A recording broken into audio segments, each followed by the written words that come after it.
Men aniq bilaman, bir marta o'sam bu vaqtda o'ylab ko'rgan bo'lishingiz kerak. Gap shundaki, komediya janridagi John English filmida ishlatilgan timoksilen barbitanol aslida tibbiyotda umuman mavjud emas. Qisqacha esa o'tadigan bo'lsak, filmda aktyor Rowan Atkinson ushbu vositani qabul qilgandan keyin unga berilgan buyruqlarni so'zsiz ravishda bajarishga harakat qiladi. Timoksilen barbibutanol.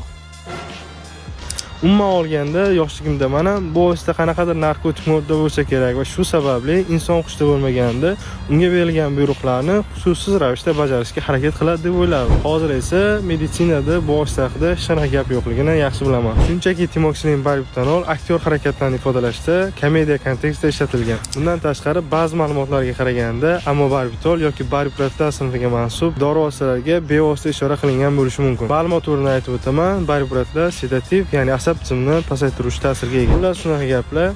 Agar sizlar ham filmda uchratgan, lekin meditsinada umuman bo'lmagan dori vositalari haqida bilsanglar yoki-da filmda uchratgan, lekin uni nimaga ishlatilishini bilmasanglar, izohlarda yozib qoldiringlar, batafsil izohlarda gaplashamiz.